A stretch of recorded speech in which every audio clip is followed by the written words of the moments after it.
ระยะពេល4យប់5ថ្ងៃចេញពីកោះកុងពួកយើងគឺបានទៅដំណាក់ក្បូនឆ្លងកាត់អូសោមទៅដល់ភ្នំ1005ឆ្លងទៅដល់មាន់គោកាហ្វេឡើងទៅដល់ភ្នំទំព័រឆ្លងកាត់ជាមួយនឹងពេលវេលាច្រើនហើយភ្លៀងក៏ជួបជាមួយនឹងគ្នានឹងគឺច្រើនទៀតប៉ុន្តែបរិយាកាសរបស់យើងគឺបានទៅជាមួយនឹងប្រូសុភេងទៅជួបជាមួយនឹងបងក្តីនៅកាហ្វេមាន់គោរយៈពេលច្រើនថ្ងៃនេះយើងគឺបានឆ្លងកាត់ក៏ដូចជាមួយនឹងបានធ្វើសកម្មភាពច្រើនជាមួយនឹងគ្នាអ្នកទាំងអស់គ្នាអាចតាមបាននៅក្នុងវីដេអូនេះបានគឺដាក់វីដេអូមកក្តីជ្រាបបន្តិចឲ្យទៅកាន់អ្នកទាំងអស់គ្នាគឺបានបើសេវាបងឡងឡងណាស់វ៉ាតែចាំនិយាយគ្នាទៀតណាបងក៏ដឹងដែរថាអូននឹកអូនគិតអ្វីដែលមិនល្អពួកយើងគឺចាប់ដើមចេញពីកោះកុងទៅដោយសារតែផ្លូវកោះកុងឥឡូវគឺស្រស់ស្អាតមែនទែនអ្នកទាំងអស់គ្នាអត់អាឡងរលតែម្ដងពេលដែលជិះនៅលើផ្លូវកោះកុងមានអារម្មណ៍ថាពិតជាចង់ជិះទៀតគឺយើងជិះបានមកស្ទុះធំហើយយើងមកដល់កន្លែងផ្លូវកាច់ទៅដល់កន្លែងជីផាកនោះអ្នកទាំងអស់គ្នាអញ្ចឹងយើងកាច់តាមនឹងមកតែផ្លូវនៅកន្លែងហ្នឹងគឺរៀងពិបាកតិចដោយសារតែឥឡូវហ្នឹងគឺមេឃរៀងភ្លៀងអញ្ចឹងក៏មានកលុកអីច្រើនដែរមិនសូវជាបញ្ហាទេកលុកប៉ុណ្ណឹងអ្នកទាំងអស់គ្នាដឹងហើយថាឡានហ្នឹងគឺជាឡានបែប off road អញ្ចឹងកលុកប៉ុណ្ណឹងគឺស៊ីផុយតែម្ដងបន្តដំណើរទៅខាងមុខបន្តទៀតហើយអ្នកទាំងអស់គ្នាគឺអាចមើលទស្សនវិជ្ជានៅតាមដងផ្លូវបានផ្លូវវាមិនសូវល្អទេប៉ុន្តែគឺយើងអាចជិះបានដោយសារតែលើគឺខែភ្លៀងហើយផ្លូវដែលយើងជិះទៅរកភូមិជីផាកហ្នឹងអ្នកទាំងអស់គ្នាដឹងហើយគឺវាពិតជាស្រស់ស្អាតឃើញទេសភាពស្អាតបែបហ្នឹងក៏បានចុះមកពីលើឡានតិចមកដើម្បីពួកយើងនឹងគឺមើលបរិយាកាសក៏ដូចជាមួយនឹងអាប់ហើយមានភ្លៀងតិចរលឹមតិចអញ្ចឹងនិយាយថាជាតិខប់សេរីតែម្ដងអ្នកទាំងអស់គ្នាហើយបើសិនជាអ្នកទាំងអស់គ្នាគឺមកភូមិជីផាកកន្លែងលេងនៅតំបន់ជីផាកអីអ្នកទាំងអស់គ្នាគឺអាចឆ្លៀតចូលតាមផ្លូវតិចមកនេះពួកយើងគឺឆ្លៀតចូលតិចអញ្ចឹងទៅបន្តមកទៀតពួកយើងក៏បានចេញដំណើរទៅកន្លែងជីផាកមកទៅដោយសារតែឥឡូវហ្នឹងគឺមេឃកំពុងតែលើបតិចទៅជាក់ទៅជុំអែមស្នេហ៍មែនតើអញ្ចឹងឥឡូវហ្នឹងគឺមើលតាមផ្លូវតិចទៅមុនពួកយើងនឹងគឺទៅដល់កន្លែងអាកំពុងដល់ជីផាកហ្នឹងនោះ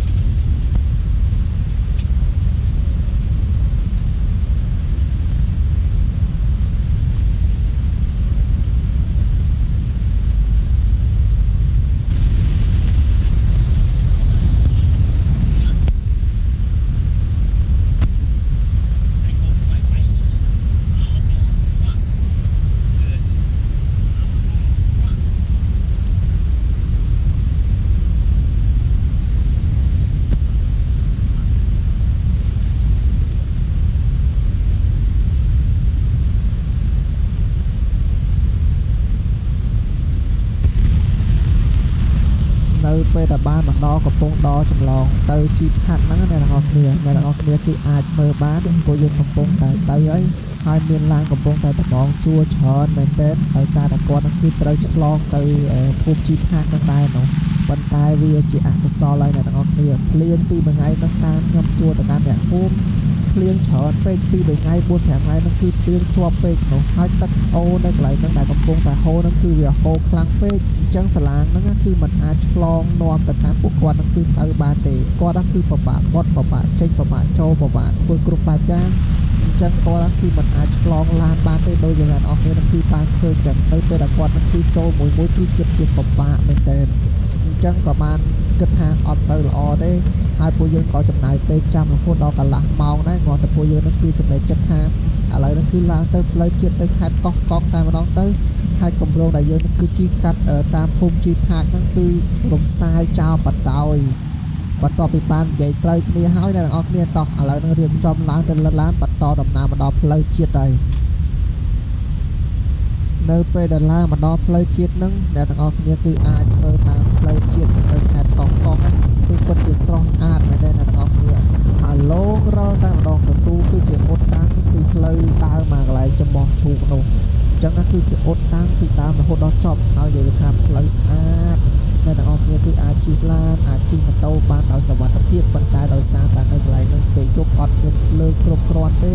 អញ្ចឹងពេលយប់គឺអាចនឹងពិបាកសម្រាប់អ្នកទាំងអស់គ្នាដោយសារតែមានផ្លូវកោងកែង ក៏ដូចជាមួយនឹងផ្លូវឡើងលើចុះក្រោមហ្នឹងគឺវាច្រើនពេកហើយអ្នកទាំងអស់គ្នាណាដែលចូលចិត្តជិះម៉ូតូពេលយប់ជាពិសេសអ្នកដែល rider អញ្ចឹងណាគេប្រយ័ត្នជាមួយនឹងសុវត្ថិភាពផងនៅពេលដែលជិះពេលយប់អញ្ចឹងទៅអាចនឹងមានសត្វឬក៏អាចនឹងមានកន្លែងផ្លូវកោងល្អិលឬក៏មានបញ្ហាអីប្រយ័ត្នជាចម្បងណាដឹងអីនិយាយដូចវាច្រើនពេកហើយអញ្ចឹងឲ្យមើលទស្សនវិជ្ជានៅតាមដងផ្លូវនឹងតិចតួចទៅមុនដល់ពួកយើងនឹងគឺទៅកន្លែងផ្សេងទៀតនិយាយទៅតាមផ្លូវច្រើនតិចហើយអ្នកទាំងអស់គ្នាអធិស្ឋានផង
បន្ទាប់ពីអ្នកទាំងអស់គ្នាគឺមើលផ្លូវដែលយើងជិះមកហើយឥឡូវនេះគឺជិះតាមផ្លូវឃើញជាមួយនឹងតរ៉េនក៏ដូចជាមួយនឹងសាម៉ៅសម្រាប់ចិត្តថាចូលទិញញ៉ាំតិចទៅដោយសារតែជិះយូរពេកហើយក្លៀនពេកហើយអញ្ចឹងកំពុងតែទិញតថ្លៃជាមួយនឹងគាត់ហ្នឹងក៏មានកូនប្រុសរបស់គាត់ម្នាក់គាត់ជាអ្នកស្ទូចត្រីហើយប្រូសុភ័យនោះវិញគាត់គឺឮតែពាក្យថាស្ទូចត្រីចាំការទៀតដល់កនេះអ្នកទាំងអស់គ្នាឥឡូវគឺមកដតទីតាំងហើយចឹងខ្ញុំកំពុងតែរៀបចំសម្ភារៈខ្លះៗក៏ដូចជាសន្ទូចឲ្យប្រូសុភ័យចឹងទៅនៅពេលដែលបានរៀបចំហើយនិយាយថាប្រូសុភ័យនោះច្បាស់កដល់កនោះចាប់ដើមចេញទៅពពកឬគាត់និយាយថាគាត់ដូចជាភ័យខាងដែរអ្នកទាំងអស់ទៅចាំមើលវីដេអូរបស់គាត់ទៅនៅពេលដែលពពកគឺភ្លៀងកាន់តែខ្លាំងទៅបបាឯហ្នឹងតែមិនជាបញ្ហាទេសម្រាប់អ្នកដែលចូលចិត្តស្ទូចត្រីប្រូសុភ័យគាត់នៅតែស្ទូចទាំងឆាត់ទាំងអីទទួលនៅកតាភ្លៀងហ្នឹងអូសប្បាយមាត់ដល់កហើយដូចកាន់តែយូរទៅដូចជាអត់មានប្រមាណត្រីទេអញ្ចឹងក៏បានចំណុចចិត្តថាកុំយូរពេកអីបងត្រឡប់ទៅវិញហើយពួកយើងគឺស្ពួរទៅខេត្តកោះកុងនោះអញ្ចឹងក៏រៀបចំខ្លួនទៅកុំឲ្យមេឃវាអារម្មណ៍ហើយសាមខ្លួនគឺវាពិបាកពេក បន្ទាប់ពីពួកយើងនឹងគឺចំណាយពេលស្ទូឌីយោដែរណាអ្នកទាំងអស់គ្នាចិត្ត1ម៉ោងដែរមានធម្មតាទេណាបន្ទាប់មកទៀតយើងក៏បានមកដល់ខេត្តកោះកុងហើយប៉ុន្តែអត់បានថតច្រើនឲ្យទៅកាន់អ្នកទាំងអស់គ្នាដោយសារតែមេឃវាលឹមទៅវិញទៅមកហើយយើងគឺអត់បានឈប់អីច្រើននោះអញ្ចឹងក៏បានឈានឲ្យផុតជាមួយនឹងខេត្តកោះកុងដើម្បីទៅរកកន្លែងគេងតែម្ដងទៅអញ្ចឹងពួកយើងគឺគិតថាប្រហែលជាទៅគេងនៅក្បែរជាមួយដំណាក់ក្បូនមើលទស្សនភាពនៅតាមដងផ្លូវនឹងបានគឺវាពិតជាស្រស់ស្អាតបូកជាមួយនឹងគេហៅថា Green Season នោះណាទាំងអស់គ្នាអូយស្អាតមែនតើអញ្ចឹងទុកឲ្យតែការអ្នកទាំងអស់គ្នាគឺមើលបរិយាកាសតាមផ្លូវតិចមុននឹងពួកយើងនឹងគឺទៅដល់កន្លែងដំណាក់ក្បូនហើយទៅប្រាប់រឿងមួយអំពីរឿងដំណាក់ក្បូននឹងឲ្យតែការអ្នកទាំងអស់គ្នាបានដឹងដែរ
មិនដែរបន្ទាប់ពីបានឃើញបរិយាកាសតាមដងផ្លូវដ៏ស្រស់ស្អាតនៅឯគេហៅថា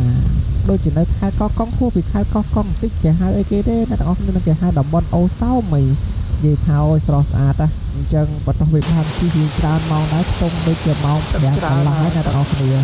ម៉ោង5កន្លះមានអីពួកយើងក៏បានសម្រេចចិត្តថានេះមកដល់កន្លែងទីតាំងហើយមកដល់កន្លែងទីតាំងក៏បានសម្រេចថាហ្នឹងហើយកន្លែងហ្នឹងហើយគេហៅថាដំណាក់ក្បូនប៉ុន្តែមិនមែនជាដំណាក់ក្បូនទេអ្នកទាំងអស់គ្នាហើយសារតែពួកយើងគឺខុសពេលហ្នឹងដូចជាអត់ទាន់ពីណាគេគឺបានដឹងទេណាថាកន្លែងហ្នឹងគឺមិនមែនជាដំណាក់ក្បូនទេដោយសារតែលើកទី1របស់ពួកគាត់ទាំងអស់គ្នាអញ្ចឹងទៅចំណុចថាចង់មកមើលក្រុមតិចកន្លែងពួកយើងហ្នឹងគឺមួយទឹកវារៀបចំនឹងអញ្ចឹងទៅអញ្ចឹងរៀបចំផឹបដើម្បីពួកយើងហ្នឹងគឺសម្អាតខ្លួនដោយសារតែម្សិលមិញមកពីខេត្តអត់ទាន់បានមួយទឹកទេអ្នកទាំងអស់គ្នាអញ្ចឹងមកមើលកន្លែងមួយទឹកសិនព្រោះពួកយើងហ្នឹងគឺគិតថាមួយទឹកហ្នឹងគឺវាមិនណូហើយអ្នកទាំងអស់គ្នាមើលបានថាទឹកនៅកន្លែងហ្នឹងគឺវាហូរខ្លាំងមែនតើ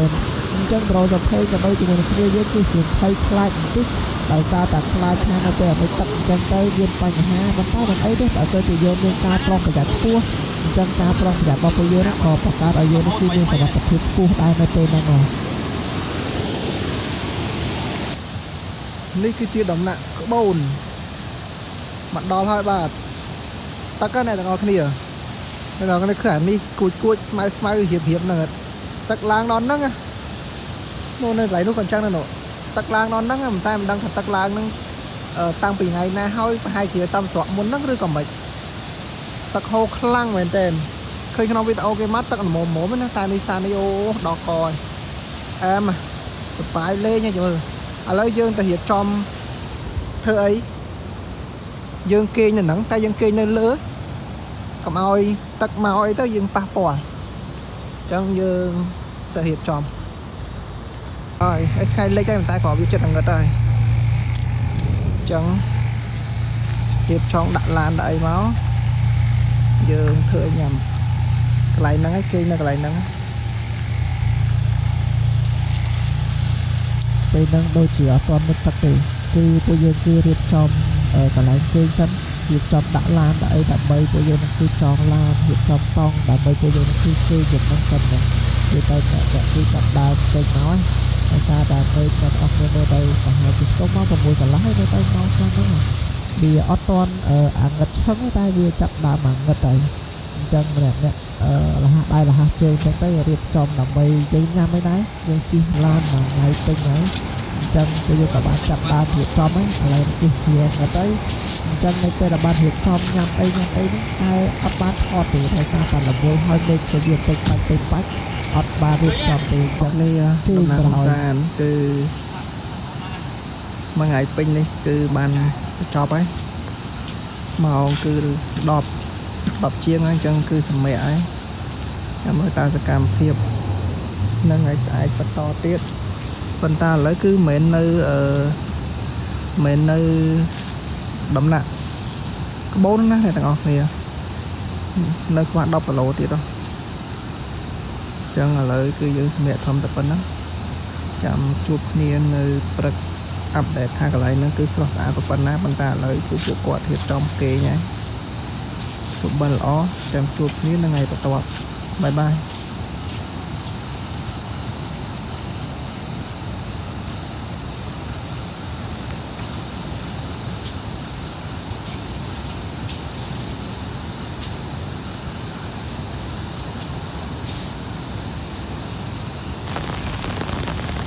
សួស្តីថ្ងៃបន្ទាប់របស់ពួកយើងគឺងើបមកអ្នកនរគ្នាដឹងនេះលឹមអូយើងមិនគឺគេកតាភ្លៀងសបាយមាត់ដល់ក៏ហើយនិយាយណាអ្នកនរគ្នាឃើញវីដេអូខ្លីៗតិចចឹងកន្លែងវាយណាប៉ុន្តែយើងមិនឆ្លងកាត់ច្រើនណានិយាយទៅងើបមកពួកយើងគឺអត់ញ៉ាំអាហារពេលព្រឹកនៅកន្លែងហ្នឹងទេនេះអ្នកទាំងអស់គ្នា Good morning ឥឡូវគឺយើងភ្ញាក់ហើយម៉ោង6តែយប់មិញនិយាយថាភ្លៀងវាមិនភ្លៀងជាប់រហូតវាភ្លៀងរ៉ាំរ៉ៃនៅហ្នឹងមកមកយកទួលភ្លឺហ្នឹងភ្លៀងហាងអូសប្បាយមកយប់មិញតាមអីទេនេះគឺជាបទពិសោធន៍ដែលយើងធ្លាប់ឆ្លងកាត់ច្រើនដងហើយប៉ុណ្្នឹងអីទាំងអស់គ្នាតែមើលទឹកដែលយើងមុជញិចមិញនៅអ្នកនរគ្នាឃើញទេមើលទឹកវាឡើងអត់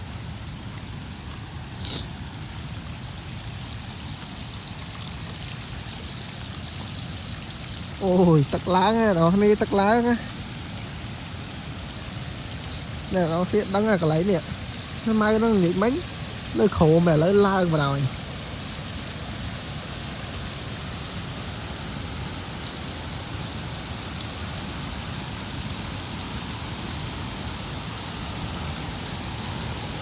ទឹកហូរហៀទឹក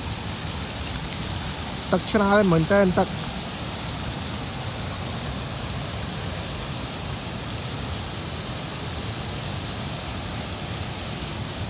គេថានៅកន្លែងហ្នឹងមានបកងមានអីដែរតែទឹកច្រើនពេកអញ្ចឹងបកងក៏គ្នានៅបង្កើតដែរណាគ្នាដោយសារទឹកច្រើនពេកណាសមហ្នឹងយើងជាមួយទឹកនៅកន្លែងនោះឡើងកន្លែងហ្នឹងទឹកឡើងដល់ហ្នឹងបាទអញ្ចឹងបរិយាកាសហ្នឹងដំណងដែរតែយើងចូលមកខុសមិនដំណាក់ក្បូនបន្តិចទៀតយើងនឹងទៅអញ្ចឹងយើងប៉ុណ្្នឹងសិនតែមើលចាំតិចទៀតតើមានអីបន្តទៀតអូខេនេះបាយអីកន្លែងច្រឡំស្ទឹងដំណាក់ក្បូនច្រឡំឥឡូវយើងបាយទៅដំណាក់ក្បូន Let's go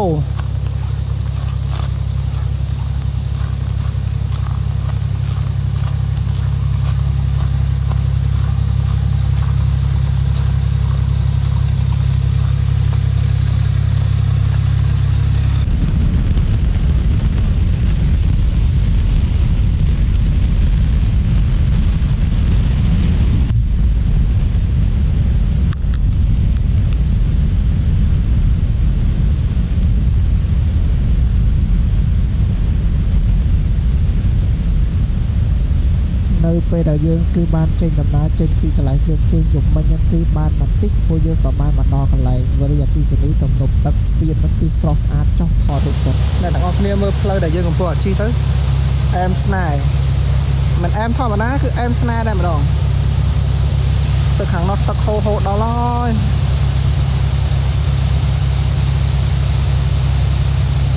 សុបាយហ្មងនិយាយទៅអែម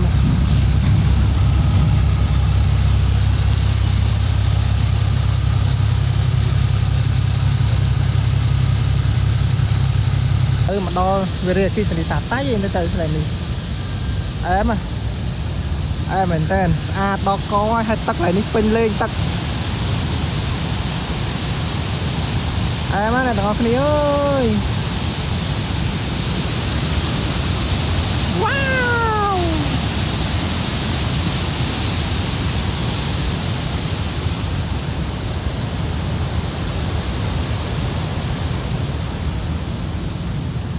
ជាតិត្រីងុយ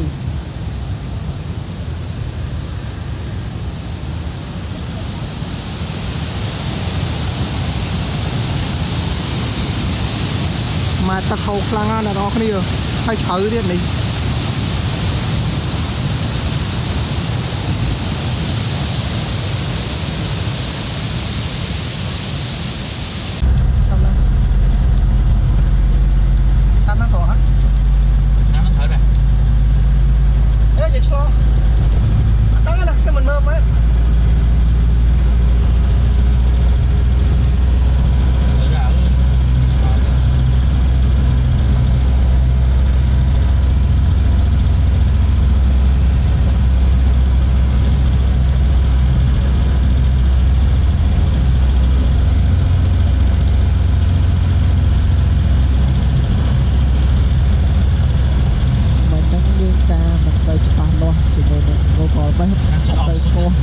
ចឹងពួកយើងក៏ហាត់បន្តដំណើរមកដល់កន្លែងនេះដែលអត់មានអាចទៅបាននេះហើយគឺជាហេតុថាដំណាក់ក្បូនពិតប្រាកដដែលយើងគេយកមិញហ្នឹងគឺមិនមែនជាដំណាក់ក្បូនទេនេះបើគេហៅថាដំណាក់ក្បូនពិតប្រាកដឲ្យរូបភាពស្រស់ស្អាតមែនទេអ្នកនរគ្នាទៅដំណាក់ក្បូននោះ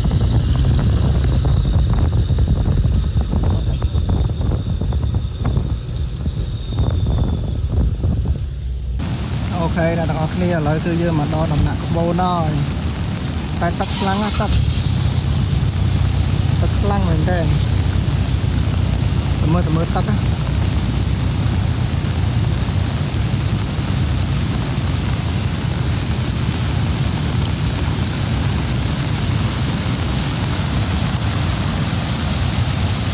ឹកខ្លាំងមហាអស្ចារ្យព្រោះមកឃើញដំណាក់កូនដូចថតមកទឹកសឹមតិចស្អាតឥឡូវវិញនិយាយថាទឹកខ្លាំងមែនទេហ្មងទឹកតែនៅតែស្រស់ស្អាតនៅតែស្អាតអញ្ចឹងមើលទៅយើងលេងក៏បានយូរក៏តែមកស្គាល់ហើយយើងត្រឡប់ទៅវិញ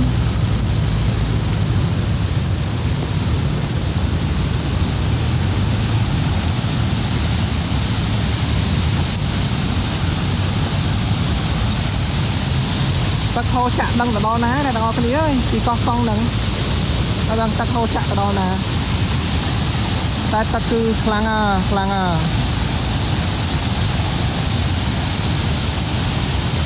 ្ទាប់ពីចេញពីដំណាក់បូនអ្នកទាំងអស់គ្នានេះមើលទៅមេឃភ្លៀងខ្លាំងមែនតែប៉ុន្តែគាត់តែភ្លៀងអត់យូរ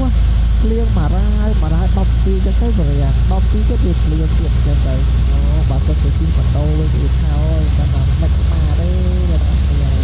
តែជីឡានចឹងទៅជាតែសប្បាយជាមួយនឹងបរិយាកាសទៅជាមួយអ្វីដែលយើងនឹងគឺបានឃើញនៃរបស់ពួកយើងនេះឥឡូវនេះគឺរាំងភ្លៀងដែរអ្នកទាំងអស់គ្នាតែរាំងភ្លៀងបរិយាកាសក៏ដូចជាមួយនឹងធម្មជាតិនៅកន្លែងនេះគឺស្រស់ស្អាតជុំវិញផ្លូវដែលយើងកំពុងតែទៅស្អាតតែចឹងតែអស់គ្នាគឺអាចចូលផ្លូវដែលយើងកំពុងតែជិះអានេះគេហៅថាផ្លូវអូសោនេះទៅបើសិនជាខុសអធិស្ឋានផងហើយផ្លូវគឺស្រស់ស្អាតតាំងពីកន្លែងចំណងជើងផ្លូវចូលកោះកុកនេះចំណងជើងសេវលគឺមកដល់កន្លែងអូសោឈ្មោះទៅដល់ក្នុង1500ទៀតណាក៏នៅតែស្រស់ស្អាតដែរចឹងអ្នកទាំងអស់គ្នាគឺអាចចូលផ្លូវសិនទៅមុននឹងពួកយើងទីទៅដល់ទីតាំងបន្តទៀតចឹងប្រកបជាអែបស្នេហ៍អាចមើលបាន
គយគុណ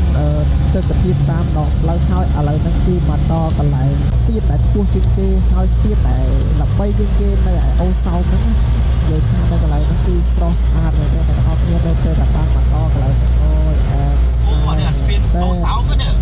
ដូចជាមានពាក្យប្រសិទ្ធភាពគឺបានស្ពាតអូសោមហ្នឹងចឹងអែមណាអែមដល់ហើយយូរខ្វាញ់ហើយអូស្អាតដល់គោរចឹងណាស្ពានគេល្បីណាស់ហ៎មានវែងជាងគេហ្នឹងឯងអូហាក់ជាមានដល់ខ្លួននេះអត់ចាប់អារម្មណ៍ដល់បាត់លឿនហ្នឹងណាចង់ថតទៅចង់ថតទៅមានកន្លែងគេចង់ថតទៅអូគេឲ្យទុកឡានលើនេះវាចង់មកថតអើមក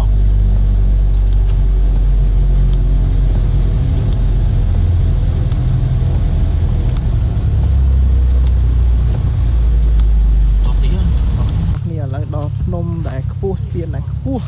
តែគេល្បីនោះឥឡូវមកដល់ហើយប៉ុន្តែពេលមកដល់គឺមាននំប៉័ងសាច់នៅលើហ្នឹងទៀតដាក់ម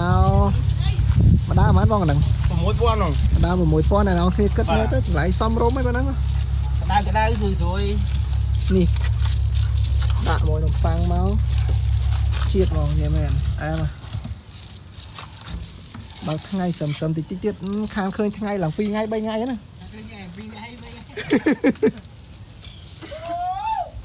អែមកមើលទឹកក្រោមវិញណាតែមើលទឹកក្រោមវិញណា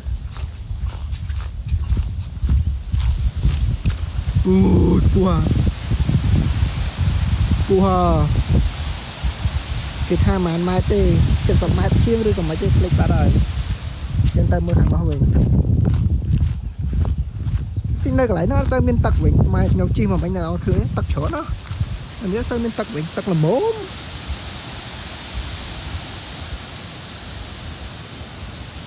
អែមស្អាតខប់សេរី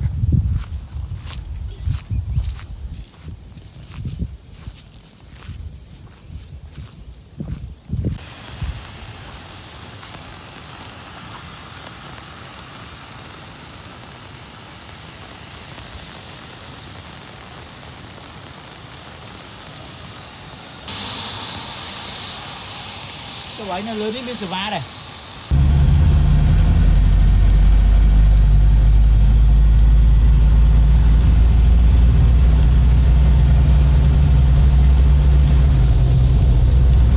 មើលស្ពានមកស្អាតហើយឥឡូវភ្លៀងទៀតហើយ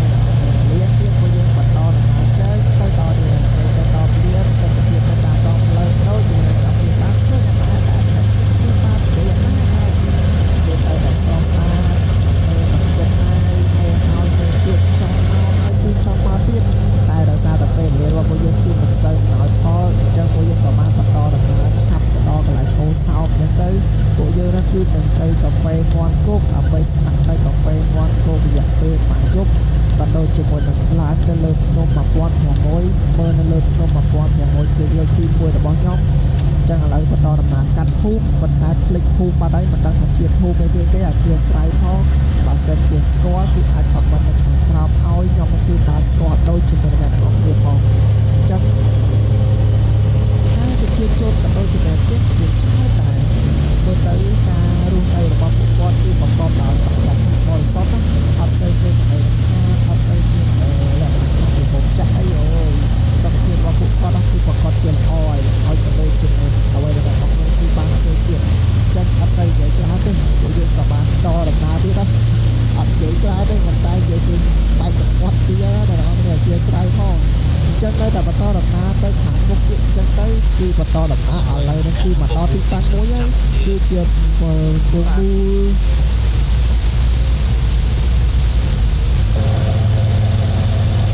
ឺមកដល់ជាមួយនឹងពូទាំងអីគឺជាពូអូសោមដែលមកថ្ងៃ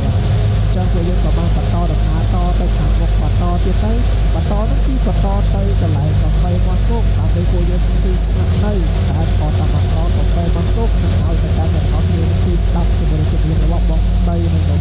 ចឹងនេះមកស្ដាប់ជំនាញរបស់បងដីទៅខាងមុខនោះគឺជ្រៀងពីរោះក៏ប៉ុណ្ណា ជាចំណៃជារបស់អ្នកទាំងអស់គ្នាដែលបានជំរុញខ្ញុំតែម្ដង តែចាំនិយាយទៀតណាបងក៏ដឹងដែរថាអូននឹកអូនគិតអ្វីដែលមិនល្អ ន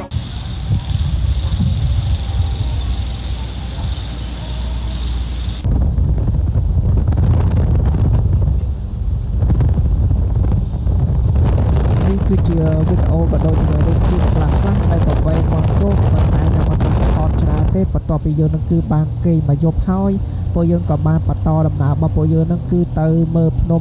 1500 ដោយសារតែខ្ញុំអត់ដែលបានទៅដែរអញ្ចឹងវាកំពុងតែទៅហើយនៅតាមផ្លូវដូចជាមួយអ្នកទាំងអស់គ្នានឹងគឺបានឃើញចឹងស្រស់ស្អាតខ្លាំងមែនទែននៅភ្នំ 1500 ក៏ដូចជាមួយនឹងផ្លូវដែលយើងនឹងកំពុងតែជិះអមជាមួយនឹងទិដ្ឋភាពធម្មជាតិនៅតាមដងផ្លូវក៏ដូចជាមួយផ្ទះអ្នកគូមួយដើមឈើតូចធំដែលអ្នកទាំងអស់គ្នានឹងគឺបានឃើញនឹងគឺមែនទែនអញ្ចឹងអត់និយាយច្រើនទេឲ្យតែការអ្នកទាំងអស់គ្នានឹងគឺគយគន់ជាមួយនឹងធម្មជាតិក៏ដូចជាមួយនឹងផ្ទះប្រជាជនតូចមួយនៅតាមដងភូមិហ្នឹងទៅអ្នកទាំងអស់គ្នាក៏ជួយជាមួយនឹងខ្ញុំដែរអូខេ អ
ឥឡូវគឺយើងមកដល់ផ្លូវ1005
បន្ទាប់ពីពួកយើងនឹងគឺបានឡើងទៅលើភ្នំ1500គឺថតហើយមកស្អាតមើលនៅជុំវិញនឹងប្រហែលជា1ម៉ោងដែរមុននឹងពួកយើងនឹងគឺចោះត្រឡប់មកវិញអញ្ចឹងពួកយើងក៏បានបន្តដំណើរចេញទៅតទៀតហើយគឺយើងទៅដល់ផ្ទះរបស់បងនេះហើយផ្ទះរបស់បងនេះគឺនៅជាប់ជាមួយនឹងជើងភ្នំទំព័រជើងភ្នំទំព័រនៅផ្ទះគាត់អ្នកទាំងអស់គ្នាស្រស់ស្អាតមែនទែនអ្វីដែលអ្នកទាំងអស់គ្នាគឺបានឃើញនោះគឺជាផ្លូវដែលទៅផ្ទះគាត់ហ្នឹងហើយនៅពីមុខធំជាងគេនោះគឺជាភ្នំទំព័រភ្នំទំព័រក៏ជាភ្នំមួយដែលគេនឹងគឺចូលចិត្តបែប hiking បែប adventure គាត់គឺតែឡើងទៅលើភ្នំទំព័រហ្នឹងតាមខ្ញុំឮពីឪពុករបស់បងដានីហ្នឹងនៅលើភ្នំទំព័រហ្នឹងដូចជាមានអាងទឹកមួយស្រស់ស្អាតដែរប៉ុន្តែដោយសារតែអត់សូវមានគេឈ្មោះដើម្បីឲ្យវាថ្មីអញ្ចឹងទៅទេសចរក៏ដូចជាមួយភ្ញៀវដែលចូលចិត្តឡើងពាក់បែបពាក់ព័ន្ធជាមួយ adventure ហ្នឹងទោះបីជាគាត់ចូលចិត្តខ្លាំងមកគាត់នឹងគឺមកសានៅលើភ្នំហ្នឹងអញ្ចឹងដូចជាមួយដល់គេគឺបានឃើញស្រស់ស្អាតមែនទេនិយាយទៅផ្ទះរបស់បងនេះនៅពេលដែលអ្នកអស់គ្នានឹងគឺមកដល់រស់នៅកន្លែងហ្នឹងបើគាត់ជាអ្នកអស់គ្នានឹងគឺចង់រស់នៅទៀតហើយអញ្ចឹងមើលបរិយាកាសក៏ដូចជាមួយនឹងផ្លូវដែលនៅផ្ទះគាត់ភូមិផ្ទះគាត់ក៏ដូចជាមួយភ្នំទំព័រខ្លះទៀតទៅវាពិតជាស្រស់ស្អាតមែនតើហើយតែកន្លែងផ្ទះបងដានីខ្លាំងមែនតើ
យើងឡើងមកដល់លើផ្ទះបងតាមីហើយណាវាយើងនៅលើភ្នំតិចតែរៀងទៀតល្មមទេតែគ្រាន់តែនៅក្បែរជាមួយនឹងជើងភ្នំទំព័រមើលយ៉ាងច្បាស់ក៏លេចទៅមើលជើងភ្នំទំព័រមែនតើ ស្អាត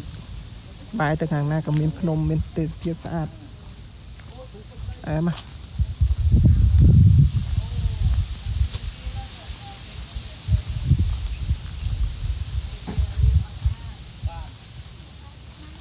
នោះណាមកឃើញភ្នំទំព័រ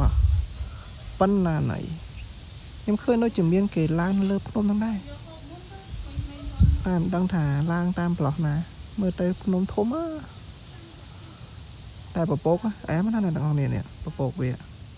ហោះកាត់នៅតាមប្រឡោះភ្នំហ្នឹងហើយទៅរកអលឹក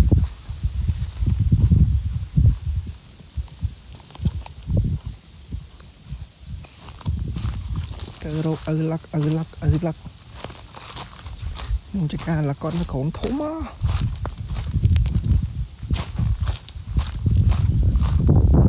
ជើងនេះដើរកាត់មកមិនចាំដើរតាមផ្លូវគេ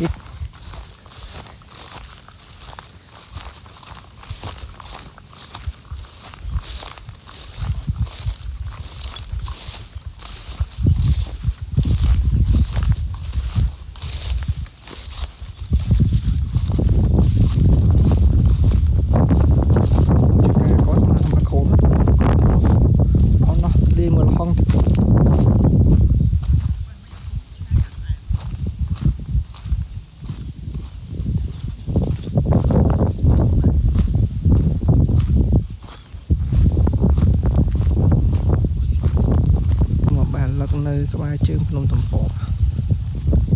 ស្អាតខប់សេរីជាតិត្រីងយ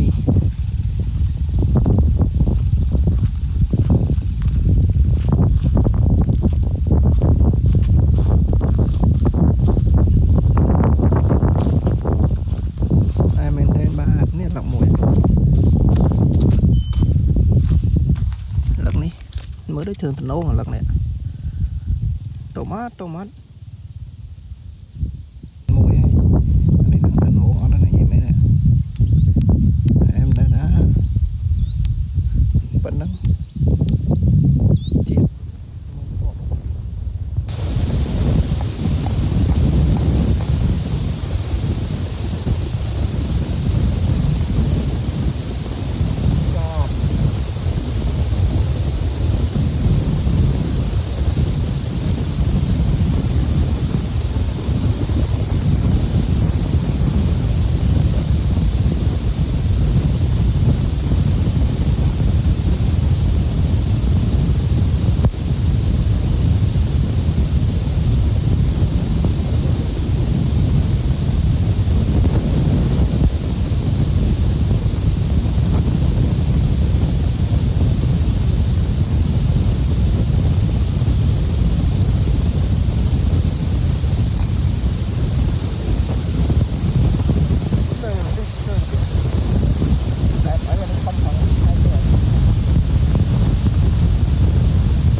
ច្រើនណាស់អ្នកទាំងអស់គ្នាប៉ុន្តែឈូស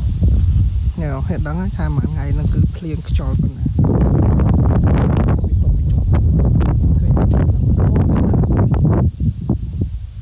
ច្រើនពេញដើម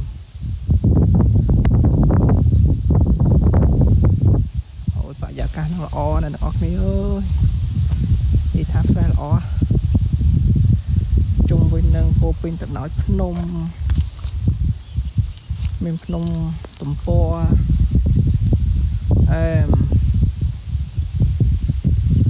ជាតិហ្មង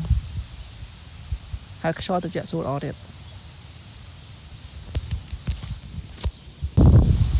និយាយថាផ្ទះបានប៉ុណ្ណឹងអ្នកទាំងអស់គ្នាអើយហើយជាប់ជើងភ្នំទំព័រអញ្ចឹងទៀតអូនិយាយថាតំណ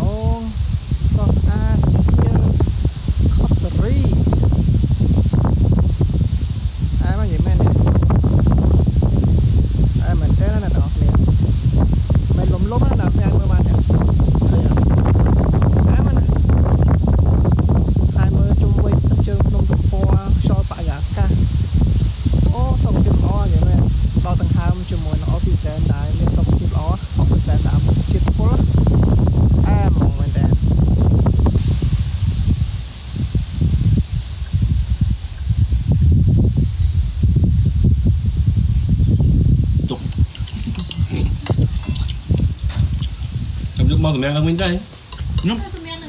cái một con nào để chu kêu người ta cái nào đâu nhung ta mỏi mỏi mà tên nhung hộp từ bên đấy ai còn ai còn nhung chỉ hộp អូខេអ្នកទាំងអស់គ្នាឥឡូវពេលផឹកហើយទៅជាថ្ងៃទីប្រហែលហើយលេចថ្ងៃបាយពេលផឹកគឺពួកយើងគឺបានងើបហើយបាទខ្ទង់ម៉ោង6កន្លះអូអ្នកទាំងអស់គ្នាស្អាតណាភ្នំនៅហ្នឹងនៅតែស្អាតអញ្ចឹង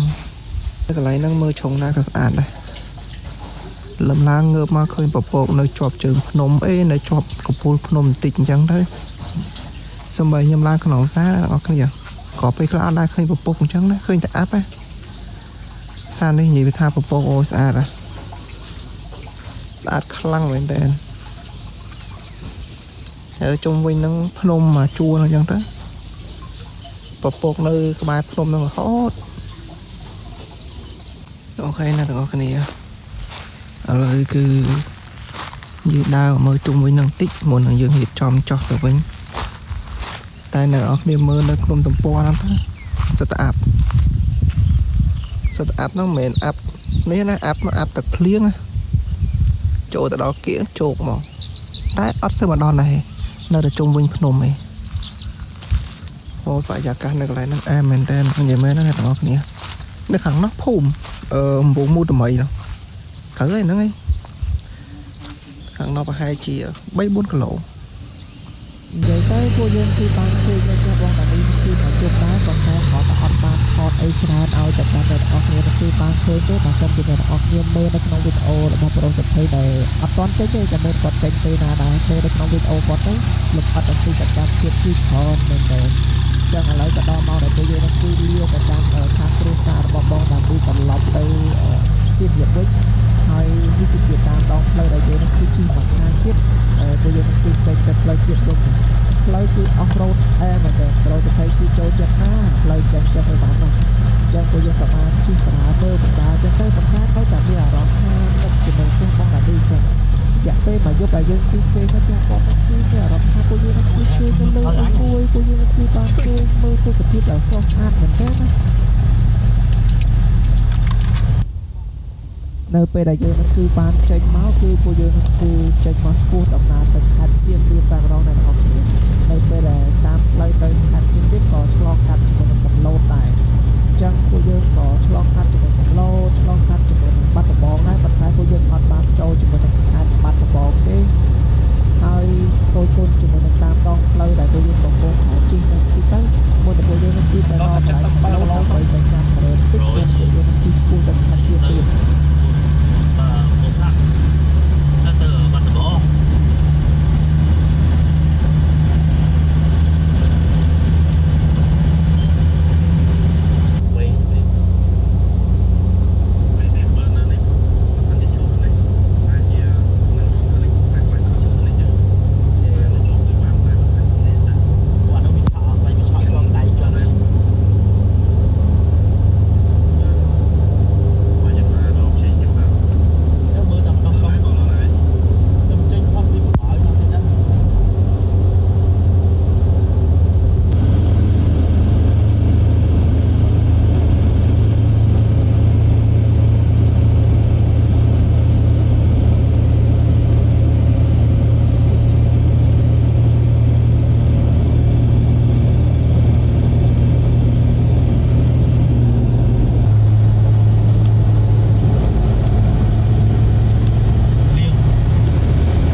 យើងដល់ហើយមកដល់សំឡូតភ្លាមឥឡូវយើងចង់ទិញត្រែនត្រែនហ្នឹងដូចជានិយាយមិញ1 គីឡូ1 គីឡូ18,000ម៉ែនៅកោះកុង1 គីឡូ20,000ជាង22,000 23,000ហើយមកដល់នេះ1 គីឡូ18,000ទឹកដីសំឡូតណាម៉ែត្រែន1 គីឡូ18,000ម៉ែល្មួតសាហាវហ្មងមែនអែមណា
មានរហូតបាទដល់ពេលខែទឹកលិចគេទៅរកខាងនេះទឹកលិចទៅវាអាហ្នឹងទៅនៅដើមឈើវិញ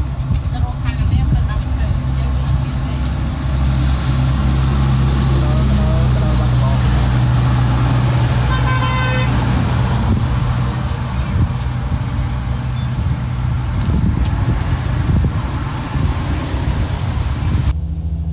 និយាយទៅចាប់តាំងពីពេលហ្នឹងទៅដូចជាអត់បានថតចែកជូនទៅកាន់អ្នកទាំងអស់គ្នាទេដោយសារតែទៅដល់ខេត្តសៀមរាបហ្នឹងពួកយើងគឺអត់មានសកម្មភាពអីច្រើនផងប្រុសសុភ័យគាត់ទៅមើលផ្ទះគាត់ទៅនិយាយជាមួយជាងគាត់គេងនៅសៀមរាប2យប់មុនទៅពួកយើងហ្នឹងគឺត្រឡប់មកដល់កន្លែងពេញវិញ